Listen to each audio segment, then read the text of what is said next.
Merhabalar, Kayıp Beyaz Yaka kanalıma hepiniz hoş geldiniz. Eğer kanalımın ilk videosunu izlediyseniz 2019 yılında hayatımda çok büyük bir dönüm noktası yaşadığımdan kısaca size daha öncesinde bahsetmiştim.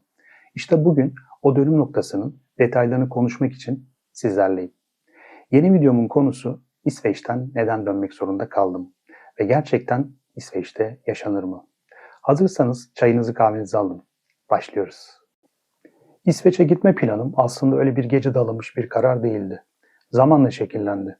Eski eşim o dönem İsveç'te yaşıyordu. Benim ise o yıllarda Türkiye'de oturmuş bir kariyerim, düzenli bir işim vardı. Hatta size şöyle söyleyeyim, o ana kadar yurt dışına hiç çıkmamıştım bile. Pasaportumda herhangi bir vize dahi yoktu. Eski eşim o süreçte sürekli Türkiye'ye yanıma gelip gidiyordu. Birbirimizi tanıdıkça evlenmeye karar verdik. Doğal olarak eşimin talebi aile birleşimi yoluyla benim onun yanına İsveç'e yerleşmem yönündeydi. O an 37 yaşındaydım. Düşünün, bir yanda yılların emeği olan kariyeriniz, diğer yanda ise Türkiye'nin ekonomik koşulları, içinizi kemiren gelecek kaygısı ve tabii ki sevdiğiniz insan. Mutlu olduğum için böyle bir risk aldım. Kariyerimden vazgeçmek uğruna İsveç'e oturum başvurusu yapmaya karar verdim. Ama bu süreç inanın ikimiz için de hiç kolay olmadı. Yaklaşık bir yıl boyunca ayrı kalmak zorunda kaldık. Çünkü bekleme süreleri gerçekten çok uzundu. Üstelik bu başvuru sürecinde normal bir turist vizesi alıp da oraya gidip göreyim diyemiyorsunuz. Türkiye'de beklemem gerekiyordu bu yüzden. Neyse ki eski eşim bu zorlu süreçte bir iki kez daha yanıma gelebildi. Sonrasında İstanbul'daki konsoloslukta mülakata girdim ve çok geçmeden oturum müsaadem onaylandı. Tam her şey yoluna girdi derken hatırlarsınız pandeminin ilk dönemleri patlak verdi. Seyahat yasakları, belirsizlikler derken süreci biraz daha ertelemek zorunda kaldım. Ve nihayet 2019'un sonuna doğru İsveç'e gittim. Bilirsiniz, insanlar aynı çatı altında yaşamaya başlayınca birbirlerini çok daha iyi ve şeffaf bir şekilde tanıyabiliyorlar. Öncelikle şunu söylemeliyim ki İsveç'e adapte olma konusunda kişisel herhangi bir zorluk yaşamadım. Belli bir eğitim düzeyine sahip olduğum ve İstanbul gibi büyük bir metropolden gittiğim için sistemin içine çabucak karıştım. Üstelik İsveç'in o muazzam doğası, huzuru, eğitim ve ekonomi sistemiyle birlikte insanların çoğunun dürüst ve net olması da beni gerçekten çok etkiledi. Fakat buradaki şanssızlığım pandeminin etkilerini orada en ağır şekilde yaşamak oldu. Hem iş bulma hem de eğitim süreçlerim sekteye uğradı. Dil eğitimimi orada uzaktan almak zorunda kaldım. Dil yeterliliğim çok iyi olmadığı için kendi uzmanlık alanımda maalesef çalışamadım. Bir süre restoran sektöründe işe girdim. Daha sonrasında ise yüz yüze İsveççe dil kursuna devam ettim. Şunu net olarak belirtmem gerekiyor. İsveç'te sadece İngilizce bilmeniz ne yazık ki yetmiyor. Sistemin tam anlamıyla içine girmek istiyorsanız eğer, o ülkenin kendi dilini yani İsveççeyi de öğrenmek zorundasınız. Konuyu çok da uzatıp sizleri açıkçası sıkmak istemiyorum.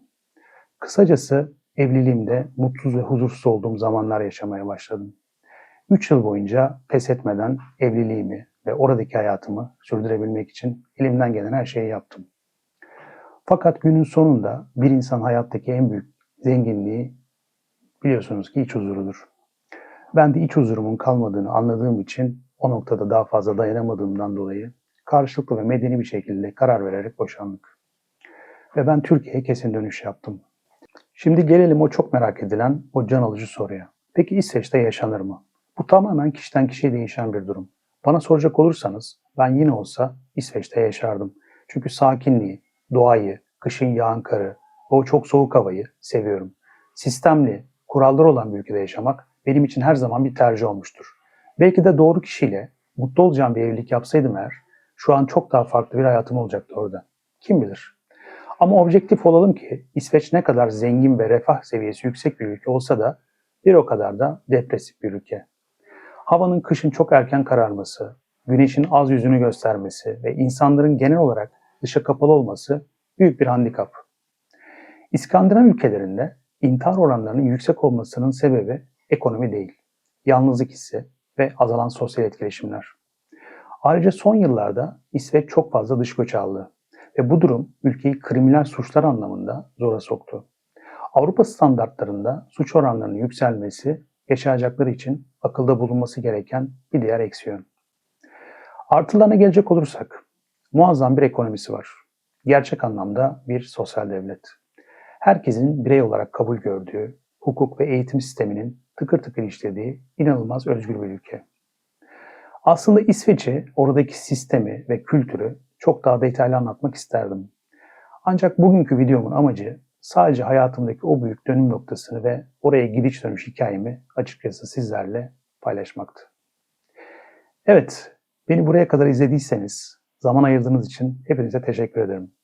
Kanalıma abone olmayı, videomu beğenmeyi ve sizlerin de bu konudaki düşünce ve tecrübelerinizi aşağıya yorum olarak bırakırsanız çok sevinirim. Yeni videolarda, yeni konularda görüşmek üzere. Kendinize çok iyi bakın, hoşça kalın.